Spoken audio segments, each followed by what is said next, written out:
इस बारे में तो मैं बात नहीं करूंगा आपसे अभी अभी मेरे को दिख भी नहीं रहा, आप सामने ये कहाँ है?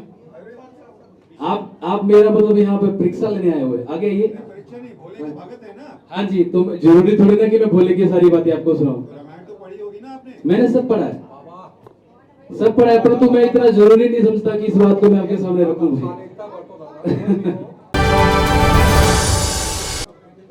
माहौल तो मैं भी तो शाम से लेकर अभी तक कमरे में था, तो माहौल तो अभी देख रहा हूँ मैं। अब स्टेज पे क्या होगा भगवान श्री राम जी जाने और भोलेनाथ जी जाने, और यहाँ पे जितने भी यहाँ के वासी निवासी हैं, मेरा सबको मेरी तरफ से प्यार सत्कार, और मैं आपका बहुत धन्यवाद करता हूँ कि आपने मुझे यहाँ पे आज आप सबके सामने गाने का सौभाग्य प्राप्त करवाया।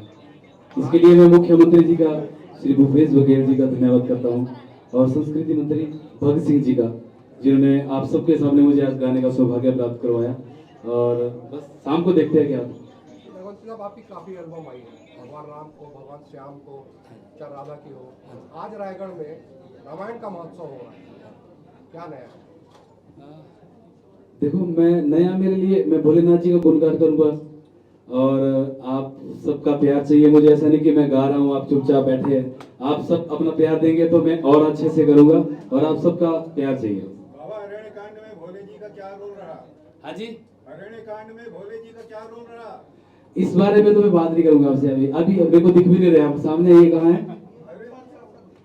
आप मेरा मतलब यहाँ पे परीक्षा लेने आए हुए, आगे आइए। परीक्षा नहीं, भोले के भगत है ना। हाँ जी, तो जरूरी थोड़ी ना कि मैं भोले की सारी बातें आपको सुनाऊं। रामायण तो पढ़ी होगी ना आपने। मैंने सब पढ़ा है, सब पढ़ा है, परंतु मैं इतना जरूरी नहीं समझता कि इस बात को मैं आपके सामने रखूं भी।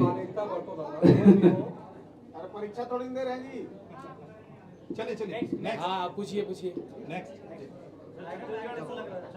बहुत अच्छा लग रहा है जी, अभी बड़ा अच्छा लगा जब उन्होंने क्वेश्चन किया, परंतु मुझे ऐसा लगा कि मैं यहाँ पे एक स्टूडेंट बन के आया और एक मेरे टीचर है, ऐसा लग रहा है। रायगढ़ में क्या आए हो आज? भोलेनाथ जी का गुणगान करूंगा और श्री राम जी का गुणगान करूंगा। पहली बार इतना बड़ा महोत्सव हो रहा हाँ है जी। पूरे इंडिया स्तर पे। अच्छा। आप जैसे कलाकार शिरकत कर रहे हैं, इस प्रकार के कल्चर को आगे बढ़ाने के लिए आप एक बड़े कलाकार होने के नाते क्या सोचते हैं कि इस प्रकार के कलाकारों को सरकार महत्व दे, स्टेज दे, ताकि और लोग समझें?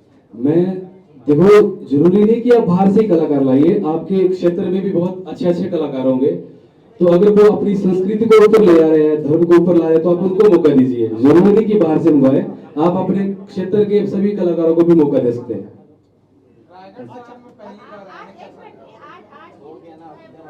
बाकी चीजों में डूबा हुआ है, आप एक आइकॉन है यूथ के लिए, क्या बोलना चाहेंगे? मैं अपनी तरफ से कहना चाहता हूँ कि जैसे मैं भोलेनाथ जी का गुणगान कर रहा हूँ, अब लोग बोलते हैं कि आप अच्छा कार्य कर रहे हैं, तो जरूरी ये नहीं है कि मैंने वो स्टार्ट किया था, वो मुझसे करवाया गया, महादेव ने करवाया, क्योंकि जो हम सोचते हैं वैसा नहीं होता, करवाने वाले प्रभु बैठे हैं। मैं अपनी तरफ से यूथ को बताना चाहूंगा कि जितना हो सके भक्ति लाइन में जुड़िए, प्रभु का नाम लीजिए और माता पिता की सेवा करिए। अगर आप भक्ति में तो जुड़ गए परंतु अपने माता पिता की सेवा नहीं कर रहे, तो इससे कोई फायदा नहीं है भगवान को मनाने का। भजन का चयन कैसे करते हैं? हाँ जी, भजन का चयन कैसे करते हैं? भजन का चयन जी, देखो मैं अपने गाने लिखता हूँ, कंपोज करता हूँ, अब वो कैसे चयनित होते हैं, लोग इतना प्यार करते हैं तो उनको प्यार मिलता है, तो मुझे लगता है कि मैं अच्छा चयन करता हूँ। थोड़ा सा स्वरूप भजनों का बदला है, रैप हो रहे हैं, जैज हो रहे हैं, सॉन्ग्स का तरीका बदला है, क्या लगता है क्यों इस तरह के प्रयोग हो रहे हैं? देखो, भगवान सबका है, रैप करने वाले का भी भगवान है, वो अपने तरीके से रैप करके भगवान को पूज रहा है, मैं गाने गा के मतलब अपने तरीके से कर रहा हूँ। हर एक बंदे का ऐसा तो है नहीं कि किसी का कॉपीराइट है भगवान के ऊपर, सबके भगवान है, हर एक इंसान का अपना तरीका है भगवान को याद करने का। म्यूजिक की आत्मा मरती नहीं, जो पारंपरिक शास्त्रीय संगीत है या और जो पुराने तरीका है, तो लगता है कि रिमिक्सेस से कहीं ना कहीं वो धूमिल हो रहा है। देखो, अब मैं इस बारे में मैं क्या हूँ, क्योंकि रिमिक्स भी चल रहे हैं, क्योंकि हर एक इंसान का अपना अपना टेस्ट है, कुछ क्लासिकल सुनता है, कुछ सेमी क्लासिकल, कुछ रिमिक्स, कुछ रैप, तो हर एक इंसान का अपना जॉनर है और अपने गाने का तरीका है, और सभी का अपने अपने सुनने का तरीका है। मंत्रों के प्रयोग ज्यादा हो जाते हैं, मंत्रों की ओर लोग आकर्षित हो रहे हैं। किसके लिए? मंत्रों पर ज्यादा लोग आकर्षित हो रहे हैं, मंत्रों को लेकर। मंत्रों से सृष्टि का मतलब आपको पता है कि मंत्र एक ऐसी चीज है, अगर हम उसको पूरे, ऐसा नहीं कि हम बाहर से गुणगान कर रहे हैं मंत्र का, अंदर से भाव हमारे बिल्कुल गलत है, तो वैसे नहीं। अगर भाव भी अच्छे और मंत्रों का उच्चारण भी अच्छा हो तो वाइब पॉजिटिव रहेगी हमेशा। आध्यात्मिक कब से हो गए आप? देखो जी, मैं तो हो नहीं था, भगवान ने करवा दिया। मैं 2013 से स्टार्ट किया अपना करियर का, मतलब गाने बनाना शुरू किया, और पहला गाना मेरा भोलेनाथ जी का ही थे, और वैसे वैसे चलते चलते अब आगे आप लोगों का प्यार मिला और भोलेनाथ जी की कृपा रही और चलता। गाने के अलावा अध्यात्म में क्या देखते हैं आप? इतनी नॉलेज मैं नहीं रखता। गुरु जी ने यहाँ से मेरे से क्वेश्चन किया था कि आप अध्यात्म के बारे में बताइए। इतना गोड़ी नदी भी नहीं हूँ मैं, ना ही मैं इतनी पूजा पाठ की विधि जानता हूँ, परंतु मैं इतना जानता हूँ कि मैं एक अच्छा इंसान हूँ, बाहर से भी और अंदर से भी। जो मैं गाता हूँ वो भी मेरे अंदर से भाव है, बस इतना सा जानता हूँ। महादेव का कब से रखना शुरू किए हैं? हाँ जी, ये जो लटा है आप लटा है मेरी जब छोटा था तब थी, फिर कटवा देते हैं। हमारे वहाँ रीति रिवाज होते हैं कि गांव में जब हम स्कूल जाते हैं कुछ 5 साल के बाद 6 साल के बाद कटवा देते हैं, तो उससे पहले थी, फिर कटवा दी थी माता ज्वाला जी के पास। फिर जब मैं कॉलेज में गया तो बढ़ाने लगा तो फिर अपने आप नेचुरली होने लगा। टीवी के जो टैलेंट शो होते हैं, हाँ। मतलब लोगों को ढूंढ ढूंढ के निकाला जाता है, टॉप पर पहुंचा जाता है, फिर लगता है कि कहीं खो गए हैं। क्या लगता है कि एक जगह जाने के बाद फिर छोड़ दें उनको, आगे कैरियर को लेकर कुछ नहीं हो पाता? मैं उनको अपनी तरफ से बताना चाहूंगा कि आप कॉपी मत करिए किसी के गाने। अच्छा है आप सबको रिस्पेक्ट दे रहे हो, बड़े सिंगरों के गाने गा रहे हैं, परंतु वो थोड़े दिन चलेंगे। अगर आप अपना क्रिएट करोगे, अपनी कंपोजिशन, अपने लिरिक्स बनाएंगे तो वो सदाबहार रहेंगे। तो वैसा करिए, अगर वैसा करेंगे तो आप कभी भी लुप्त नहीं होगे। और यहाँ सदा के लिए कोई नहीं रहा है, सब आते हैं जाने के लिए। ऐसे शो होने चाहिए, टैलेंट शोज जो हो रहे हैं वो, क्या लगता है टीवी शोज जो होते हैं? होने चाहिए, अच्छी बातें होने चाहिए। मैं तो नहीं गया किसी शो में, परंतु अगर अपने आप खुद टैलेंटेड लोग हैं तो अच्छी मतलब प्लेटफॉर्म है इस इंडिया में, बहुत अच्छे अच्छे यूट्यूब है। मैं एक यूट्यूबर हूँ, तो मैं मेरे 10 मिलियन सब्सक्राइबर है, तो मैं यूट्यूब पे ही अपने गाने डालता हूँ, लिखता कंपोज करता हूँ, और बस वहीं से लोगों का प्यार मिलता है। आपको प्लेबैक सिंगिंग का ऑफर आया कि एक मैंने सनी देओल के लड़की की मूवी पल पल के पास में गाना गाया था, आधा भी ज्यादा। अभी अक्षय कुमार जी की मूवी आ रही है ओ माय गॉड, उसमें मेरा टाइटल सॉन्ग है। विकिपीडिया में पढ़ा था मैं कि पापा जी का जो आपका बैकग्राउंड था वो म्यूजिक से रिलेटेड नहीं था, ऐसा मैंने सुना। नहीं क्या जी, जब मैं- आप इस ट्रैक पे गए तो कुछ बात कही कि कहाँ आप गाने वाने जा रहे हैं? मेरे पापा जी गांव में जैसे होता है ना, जागरण करते थे, छोटे छोटे जागरण, और मेरे पापा लकड़ी का काम करते थे।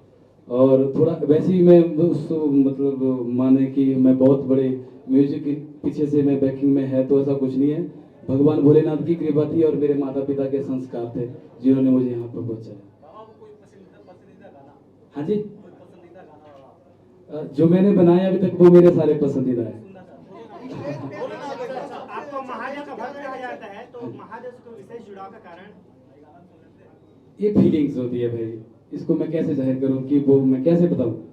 अब महादेव, जब आप महादेव से ज्यादा प्यार कर रहे हो तो आप हंसोगे नहीं, आप रोओगे। आज के लिए आपका सबसे बेस्ट गाना कौन सा रहेगा वहाँ पे? मेरे लिए- चलो मैं किसी भी गाने की गा लेता हूँ। तेरी बनाई दुनिया में कोई तुझसा मिला नहीं, मैं तो भटका दर बदर कोई किनारा मिला नहीं। जितना पास तुझको पाया उतना खुद से दूर जा रहा हूँ।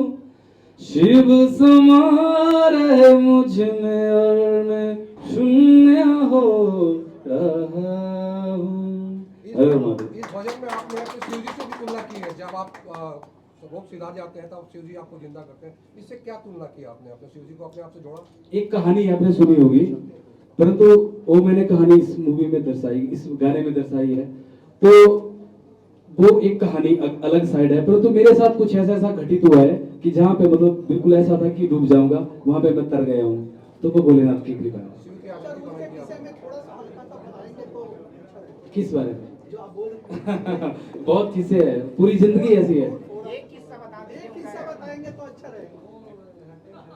क्या क्या बताऊँ, बहुत है, बहुत है। छत्तीसगढ़ के बारे में कुछ आप कहना चाहेंगे तो? कल्चर रिलेटेड मैं छत्तीसगढ़ में आया हूँ और मैं ज्यादा नहीं जानता हूँ कुछ भी छत्तीसगढ़ के बारे में, परंतु मैं जब भी यहाँ पे आया हूँ 4-5 बार आया हूँ, मेरे चाहने वालों का बहुत सारा ढेर सारा प्यार मिला है। तो मैं आज उम्मीद करूंगा कि आज शाम को भी मुझे वो ही प्यार मिले यहाँ पे। राष्ट्रीय रामायण महोत्सव से रिलेटेड जिसमें आप आए हाँ। इस कार्यक्रम में, उसके बारे में आप अगर आज मैं यहाँ पे होने चाहिए नहीं होने चाहिए? होने चाहिए, क्यों नहीं होने चाहिए, होने चाहिए। और मैं धन्यवाद करता हूँ। अंतरा जी, आप कहते हैं कि प्रकृति से अगर नहीं जुड़ेंगे तो भोलेनाथ जी माफ नहीं करेंगे आपके। हाँ हाँ, मेरा गाना क्या है। है वो? देखो मैं ऐसा नहीं कि मैं पहाड़ों की बात कर रहा हूँ। मैं छत्तीसगढ़ में आया हूँ, मैं कहीं भी जा रहे हैं, हम लोग कहीं भी जा रहे हैं, घूमने जा रहे हैं, केदारनाथ जा रहे हैं, तो कहीं भी मतलब पूरे इंडिया में किसी दुनिया में चले जाओ तो ये नेचर है। अगर हम कहीं जा रहे हैं तो हम कुछ खा पी रहे हैं, गाड़ी में से बाहर फेंक रहे हैं, कहीं गंदगी फैला रहे हैं, तो ये मत देखो कि कोई देख नहीं रहा है आपको, देखने वाले परमात्मा बैठा है। तभी ऐसी भूकंप आते हैं, ऐसी स्थितियां आती है जिंदगी में पूरी कि वो तहस नहस कर देती है। तो मेरा मानना है कि प्रकृति ही हमारा भगवान भोलेनाथ है, क्योंकि जो एक पहाड़ बना है वो पूरा सृष्टि भगवान है।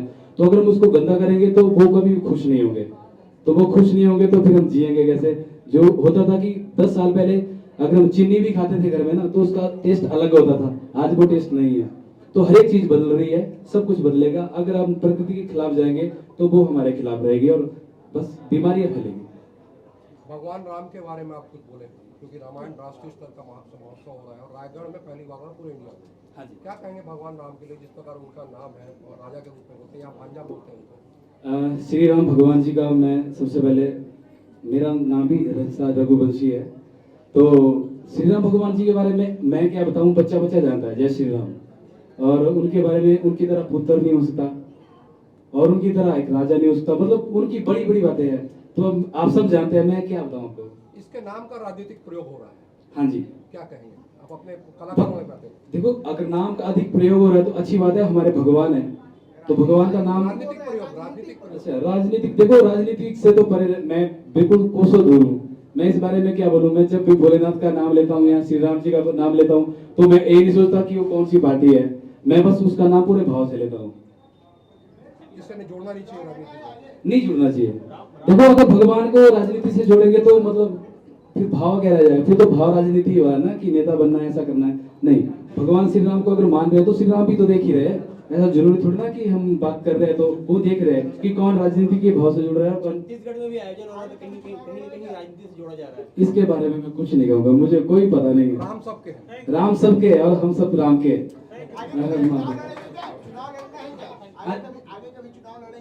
नहीं जी, नहीं।